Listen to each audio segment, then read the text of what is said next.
Good old US of A. Good old US of A. Before we do that though, got a wild card. we've got a wild card for you now. Fender Japan. Yeah. Fender Japan. We're not going to be looking at the history of Fender guitars today. We're probably going to do that in another video because Fender Japan has played a bigger part in Fender's history than it does today. These days, it mainly caters for the Japanese market. There are a couple of spot models of, I think, Artist is the Marcus Miller bass, Japanese.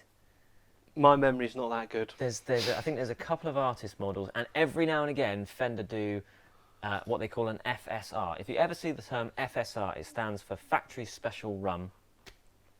And it can be anything. It could be from any factory. It could be a standard FSR. It could be an American standard FSR. It could be anything. Some of them are quite subdued in what they are. Yep. Some of them are quite outlandish. Some of them are out there. So sometimes you'll Hello. just get you'll just get a standard Strat with, say, a matching headstock or a limited edition colour. Yeah. And they'll there's Limited. nothing really. It's basically Fender's way of saying limited edition, isn't here nor there about them. But then you've got things like this Paisley Strat. Which Strat, that's a Telecaster. The reason we're showing this is because it is a Japanese model.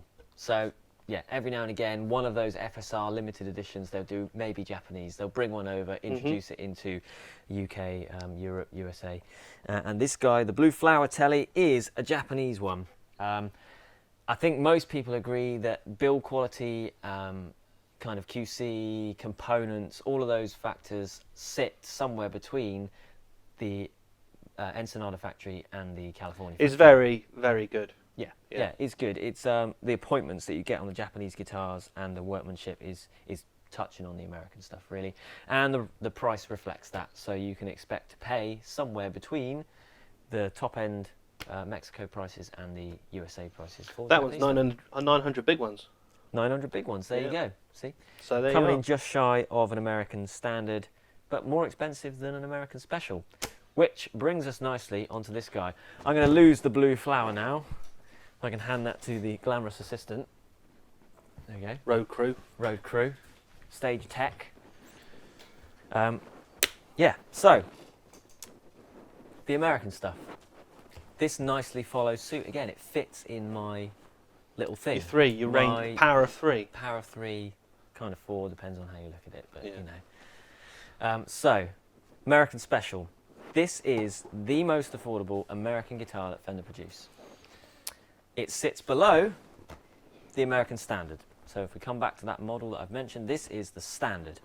From America, the flagship. This is the Fender guitar, where it all started. This is a Telly, obviously. There are American Standard Strats, basses, and so on. But the American Special is a stripped-down version of that. So what you get, this is for the guy who wants an American-made guitar. That is the most important thing to him. He wants it to say Made in USA on the back of the headstock, as it does, but he's not quite got American Standard budget to spend. Realistically, he's got more like top-end Mexican budget to spend. Yeah. But he's willing to forego some of those extra features that we saw on the Classic Player series and the Mexican Deluxe series. That being said, it's a hell of a lot of guitar for the money. It is. I mean, the difference between the Special and the Standard, you kind of, to the untrained eye, you'd be hard pushed to tell the difference. Special's for larger headstock. Yep. And only comes in a variation of maybe two colours per model. Yep. I think you get 2 per Strat and 2 per Telly. They've just changed. This is a new colour. They've just introduced. New colour, yeah. So smaller runs, you're quite limited for choice on the colour. But that being said, it plays, feels. Well, again, it's coming back to the bare bones of the guitar. You know, the spec is correct for what Fender have always done. It's maple necks, it's older bodies, it's single coil pickups and tremolos. Texas Special pickups in these. Yeah. But what they do is they reduce the cost by stripping away some of those things which players may feel are unnecessary. So the tuners are not the same as you get on American Standard. The pickups, the bridge hardware. That's been said. They are, as I just mentioned, Texas Special pickups. They're not rubbish pickups. No, they're not rubbish pickups, but they're just not high-end pickups. The custom shops that you get in the American Standard. No. The hardware doesn't come with a case, which strips off loads of the gig money. bag. Gig bag. So yeah, it's all about finding the guitar for you. It's not about where it's made. It's about, you know, your budget and what you want. I keep saying that, but it's true. It's what I see.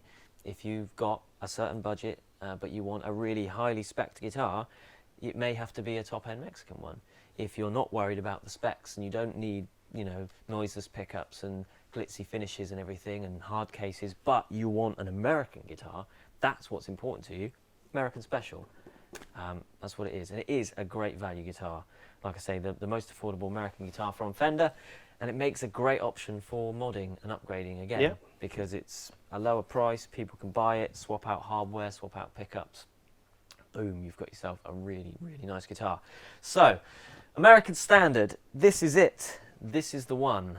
You know, if you were back in the 50s and 60s, there was only the Fender guitar. Yeah. You know, it was an Changed American a little bit made. since then.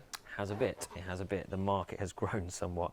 So American Standard, like I said when we were looking at the Standard series, the jump to American Standard, besides the kudos of the fact that it says made in USA on the back and you're buying into that whole American thing, this, you know, let's not beat around the bush. The simple biggest cost difference is in the labour. Yeah. American labour versus Mexican labour. There's going to be a massive premium on that. But that's not to say that it's just a figures difference. The workmanship at the American factory, I'd say most people would agree, is slightly higher. It's a cut above. Yeah, and they can give every guitar. They're making less guitars. There's lots of rules and everything in California about the lengths of time they can spray and all that sort of stuff. So the factory puts out less guitars. Less guitars coming out of that factory a month, more time on each guitar, a better finish, a better product. So things like the hand-rolled edges. Yeah. This is, although there's a lot of CNC and machine tooling used to produce these guitars, there's still, I forget the figure, but Fender quote it quite often, there's, you know, a X amount of hand-finished production methods in this guitar.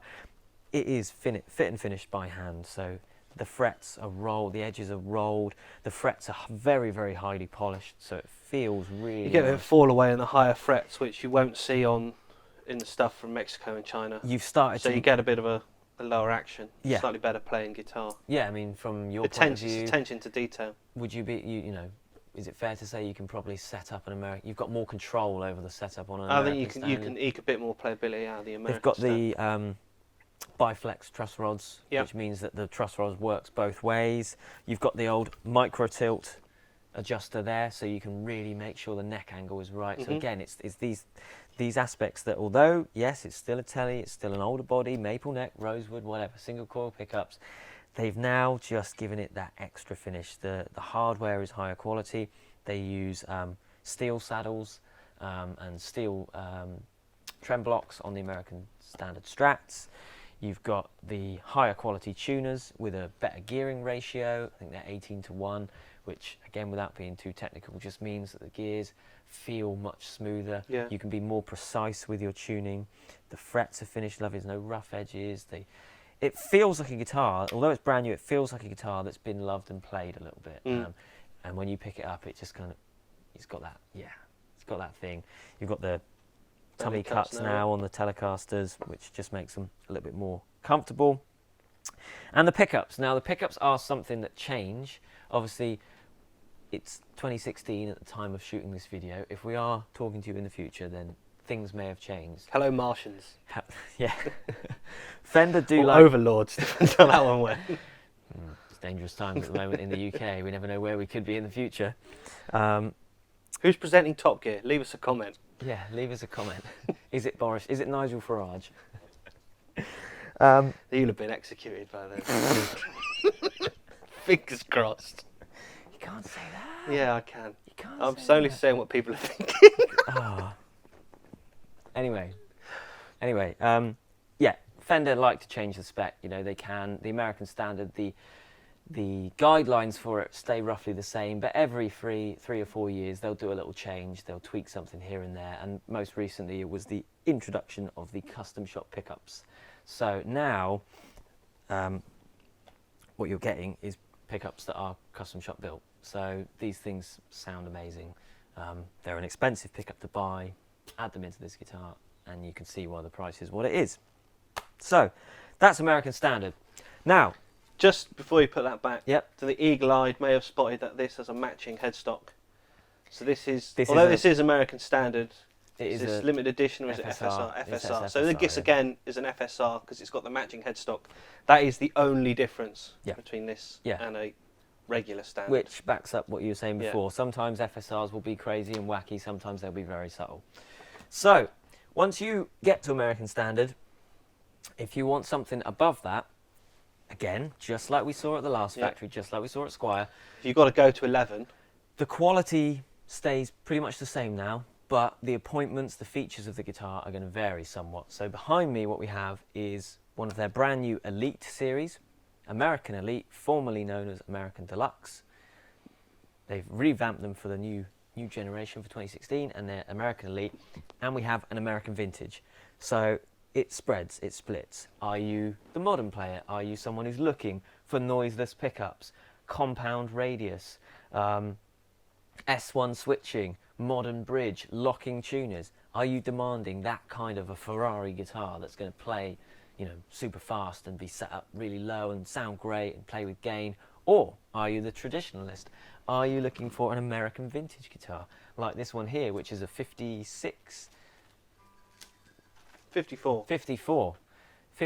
Strat? So this one's harking back to the very beginning, as close as they can before we get to the custom shop stuff. As close as they can, they are recreating a genuine 54 guitar to the spec. You know, as if you walked into a store in 54, picked up a Strat on the wall.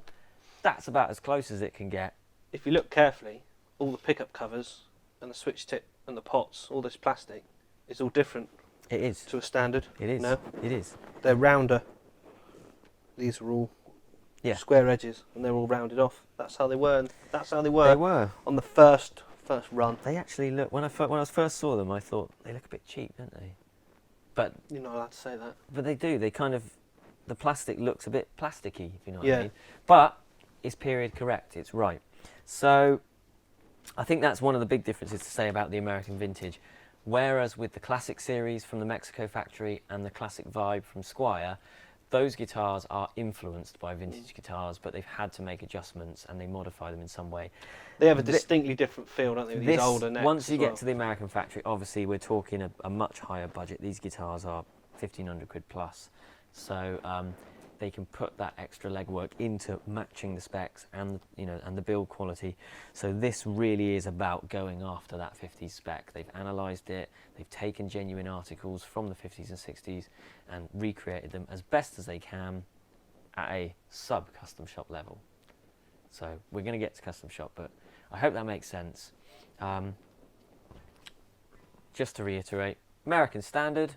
If you want something below that, American Special. Hang on, you've skipped over. What makes the Elite Well, I did so kind elite? of say the Elite. So yeah, if you are someone who's looking for an American-made Fender with a modern cutting edge, the Elite is the one to look at. So this is...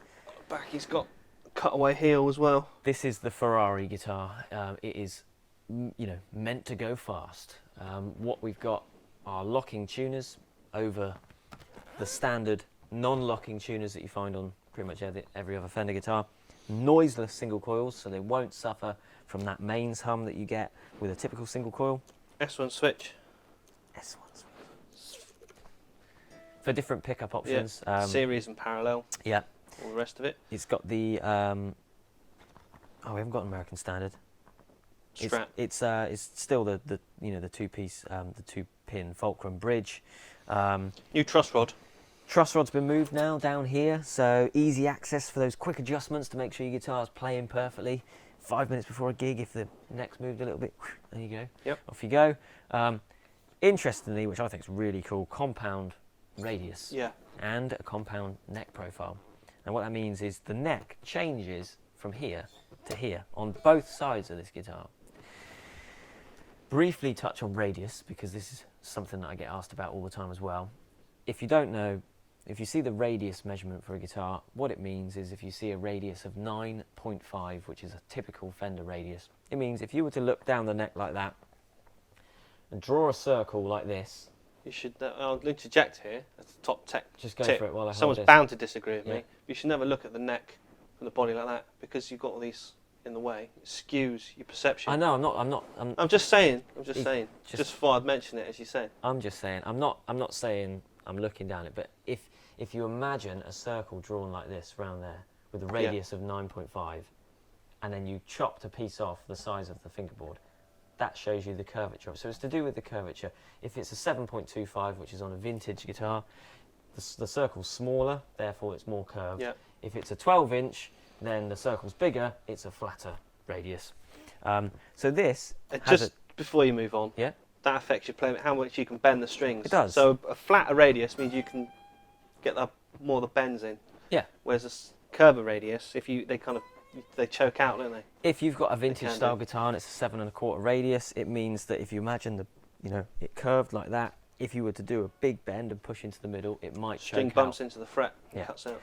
So the Elite has a changing radius that moves from down here, up here, more curved here, flatter up here, comfortable for playing chords down here, but means you can get a nice low action up here. And the back changes as well. It goes from a thicker C, almost a V, which again fits the shape of your hand at that angle. As your hand moves up and it comes more kind of horizontal as opposed to diagonal, it gets thinner, slimmer.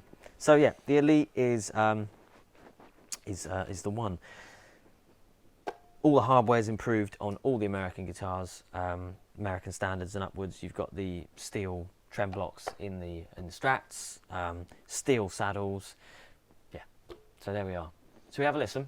Let's have a listen. Let's go from American standard and maybe American Elite and see what we hear.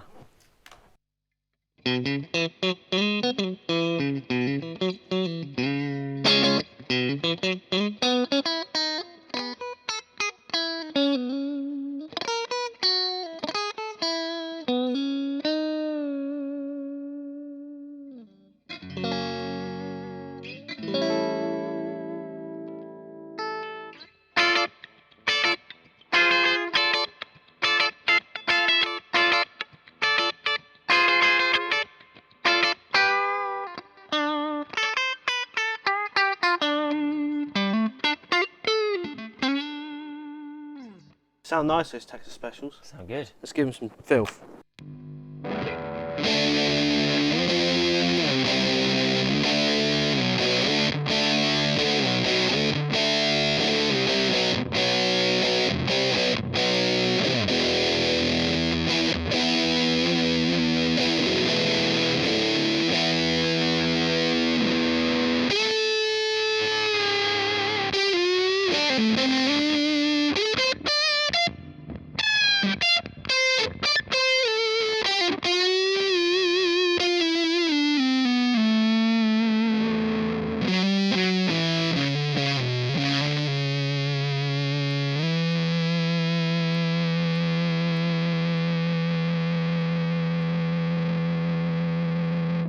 Big Muff. Big Muff. He loves it. Right, American Elite.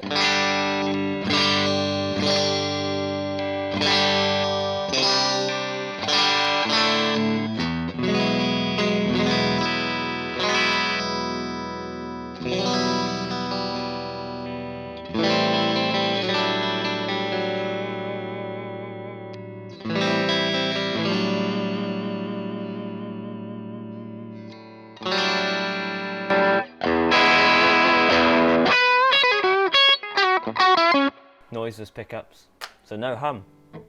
Yeah. Silent.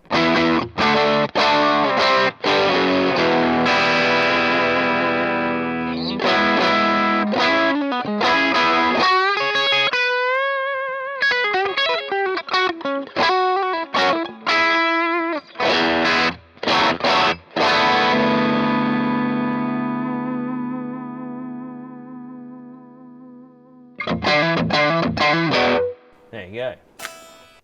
Fender Custom Shop. You've got one over there. We have one here. We have made it on the long journey across Middle Earth. No, that's Lord of the Rings.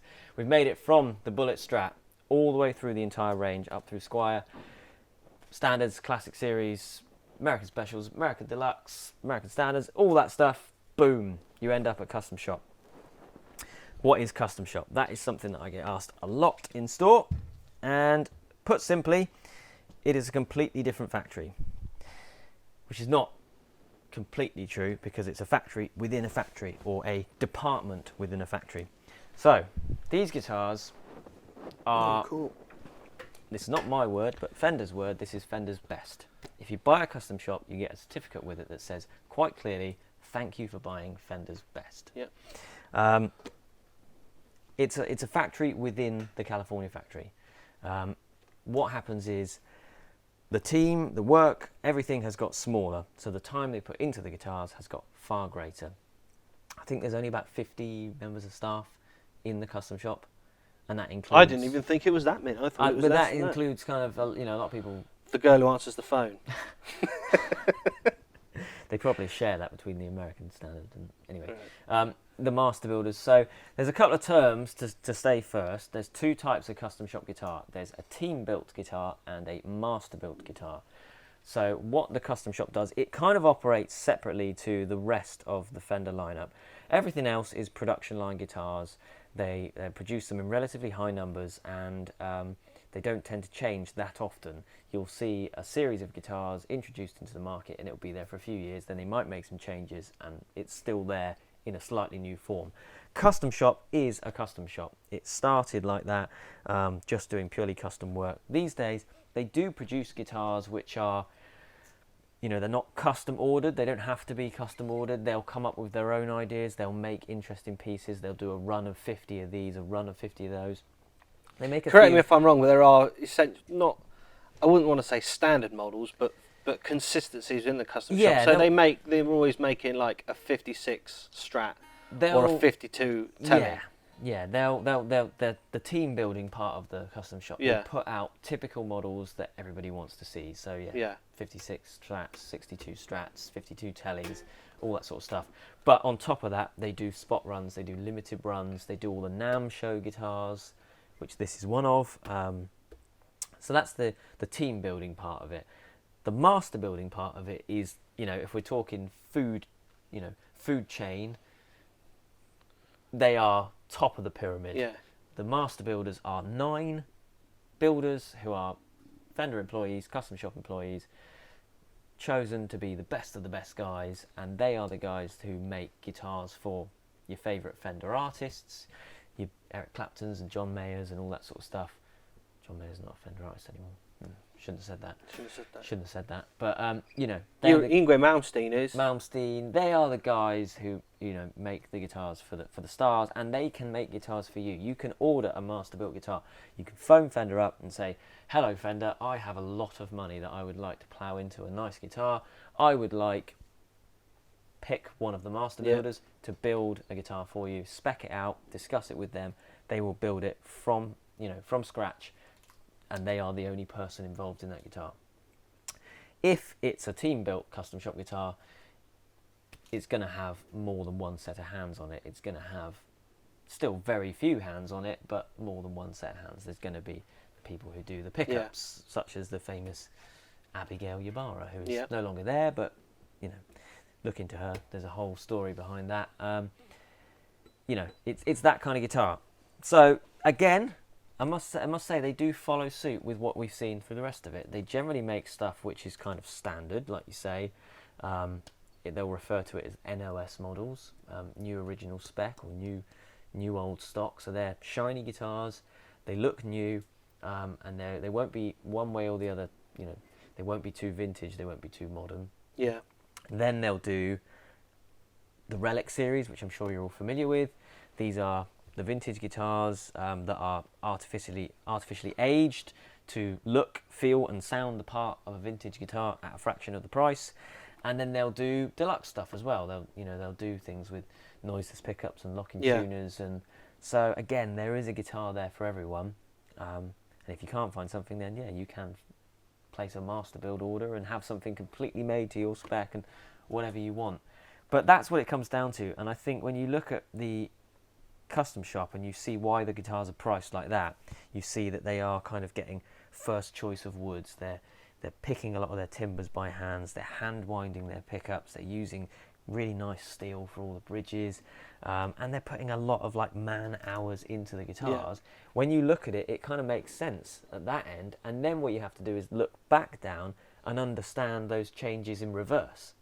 So as the prices then start to fall... It's the polar opposite to how the Squiers are made, which are in a factory. Yeah. It's almost like, to be honest, Custom Shop is probably closest to what the original Fender guitar was. Yeah. Because back in the 50s, it was a very small factory with a small team of guys making most of the product by hand.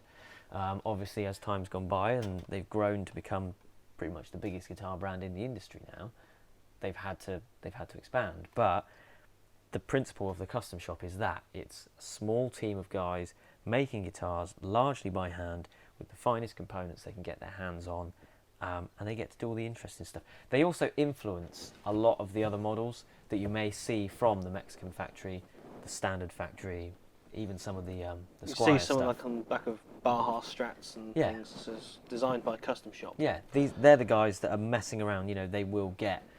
They've put their heads together. Eric Johnson's Strat in and fiddle with it and take it apart and then go, maybe we could build a guitar like this and do that. Yeah. They do a lot of the R&D for the rest of the range that filters right down to the Squiers. So that's it then. There you go. A bit of an overview, a lengthy overview, but there's just so much stuff to get through. So if you've stuck with us, thank you. Thank you for watching the videos. And if there's anything by chance Lee didn't talk about, and there's not a lot, just leave a comment. I do like my Fenders, I'm sorry. You like talking. Didn't even scratch the surface today, but anyway. Yeah, thank you for watching. Subscribe, give us a like, all that good stuff. If you want to see more of this, we'll be here making these funny little videos for you to watch. Yeah. One little note I've been meaning to say. Yeah. Dropped into my mind earlier. We've said all of this stuff today, but it really is about finding the guitar for you. A little interesting thing for you, and you're probably the same. Yeah. I was talking to a customer in store the other day, and it occurred to me that the most excited I've ever been about a guitar was when I got my first guitar, and it was a Squier Affinity. Oh yeah, I started out with a pack. One of the cheapest guitars we've looked at today, and that kind of sums it all up. Christmas morning. That sums it all up. It's just about where you are in your playing life and what is the right guitar for you. And if you haven't got the budget to stretch up to the American stuff, or any of the guitars, if you are starting on a Squier, just enjoy it while it lasts, because it only goes one way. It only gets more expensive. As you play with guitars, you get used to them, you crave more, and you have to spend more money. If you don't, then you're a very, very lucky person who's managed to stay out of that vicious cycle. I'm not one of those people. Well, I think the only thing left to do is say goodbye, and we'll see you next time, folks. Give it a listen as you play us out. Yeah.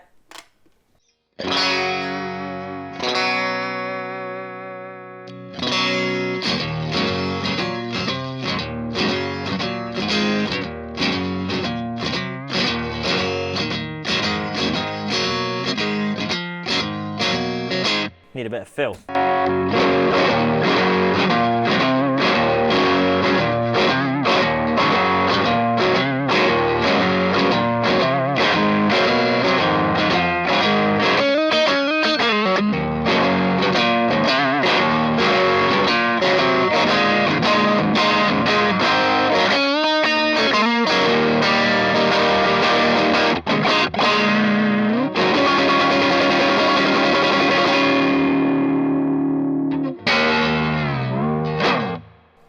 Cheers. I was going to throw my pick again. I thought I might hit something.